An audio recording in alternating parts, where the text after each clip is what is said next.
Well, I didn't feel like setting up the camera for this. Probably good for the choice words I had a couple of times, but so this is the motor that I built that I've torn down because I'm gonna rebuild it again. Clean it up, touch it up, check for any issues, re-gasket it all since it's been sitting for a while, and throw it back together. So I really wish when I built this I would have bought an actual harmonic balancer. This is just some little Bobo tape that I put on there. I need to actually order a marker and probably retape it. But I need a timing marker, an actual legit one, because I had a ghetto one I made. But anyways, this is it's a comp cams, flat tappet cam in here. I bought a set with the cam and the flat tappet lifters.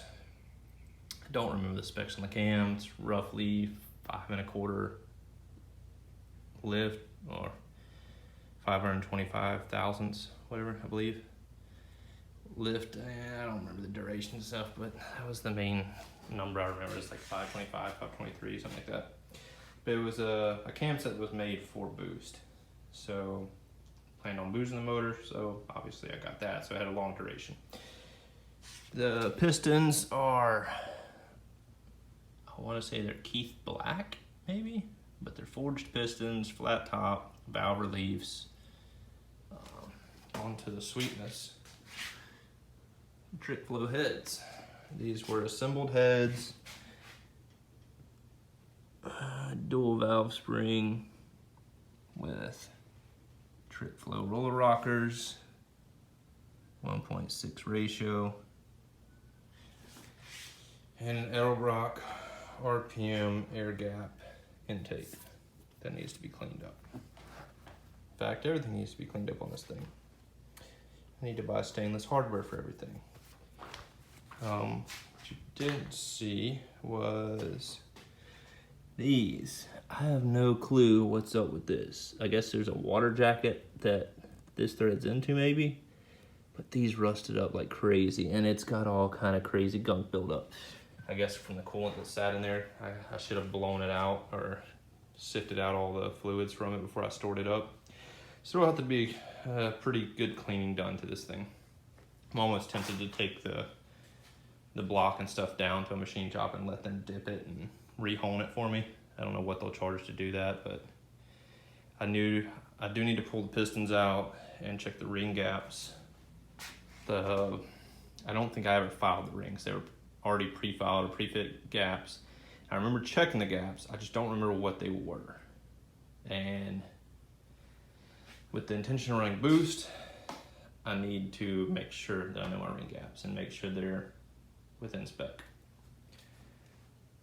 So to save money, I'll be rolling these seats again until I can afford to get my other seats. The tube there is my 1/2-inch stainless fuel line. And luckily today, which since I don't feel like walking in the house, roommate, I don't know what he's doing, so you probably don't want to be thrown on camera. But my Willwood brakes came in finally. I ordered from TH Motorsports. If you plan on buying a Willwood kit, go through TH Motorsports. They were over $350 less than if I'd gone through Summit, Jags, or anywhere else. They are kind of like an Amazon. They drop ship and they sell for other companies, so they're like a third party. The downside is my brake kits were on back order apparently. I kept getting kind of rolled around, fed BS, back and forth, pretty much nonstop of we're waiting on them to come in stock or we're waiting for them to ship. And they didn't have an update. They were just stuck at pending forever. I actually got an email from UPS saying the delivery was coming today is the only way I knew about it, because the status on their site is still pending, processing, whatever. But they showed, it's what I ordered. They're gorgeous. The rotors are massive. They're 14 inches. I mean, the box for them is no joke, like from this end of the table to that head. I mean, I put my hand inside of the rotor and couldn't touch either side because they're the floating rotors that I got. I'll make another video later once I pulled everything out of the box. I just kind of opened it up to inspect it. But the rotors are massive. I was kind of psyched when I opened up and checked it out. But I'll do another video later whenever I actually have chance to pull them out and open them up. I'll have to do something with this because this was the table I was gonna open it up and do the assembly on, because I have to, it has a, like I said, it's floating rotor, so I have to assemble the hubs and stuff and do the safety wire and all that good shit. So I'll have to set them, pull everything out and set it up, so I'll get a video whenever I'm doing that, I guess. I mainly just wanted to touch base with this. Like I said, I'll have to order all stainless hardware. I'm getting rid of these Bobo black. What sucks is these are actually ARP studs. Don't know if they're worth anything. I'll probably bag them up and save them because they can, I guess, can be cleaned up. But I don't like rust. So that shit, it's not flying. I'll be ordering stainless hardware for these things. The head studs are still good. They're ARP as well. Some of them, the nuts were kind of stuck in place, seized. I'll have to break them loose and clean the threads and everything. But those, it pulled the studs out with it. So, but that's it for now. I won't make this long. I just wanted to touch base with, like I said, with where I was doing with this and what I did today. I did weld some more on the rear end this afternoon or earlier today, and I'll bring a video on it to show it once it gets completed. My machinist buddy sent me a picture today of the CNC lathe that they got fixed today, I guess, and said parts will be coming soon. So I'm excited. Hopefully he gets me my aluminum insert bushing pieces and I can weld up the rear end completely. I did order axles today too, so I'll be able to get those in, press the studs in whenever those come in from Summit, and have the axles ready. So once I get the brakes on the car and those pieces from him, I can throw this bad boy on wheels, and old Stangy will be standing on her own again.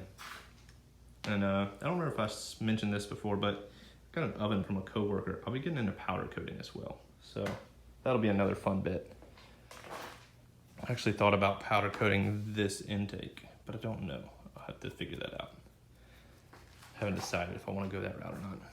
I probably will come back and just spray that black instead of the blue. Pretty much everything on the car is going to be black and silver for the most part. It will have baby blue paint in it later probably, and I do have blue anodized fittings for fuel and brake lines, but I'm gonna do away with the blue accent on that stuff. All right, I made this video long enough. Like I said, I'll bring it back again whenever I get to doing the Willwood stuff. Till next time, guys, thanks for watching.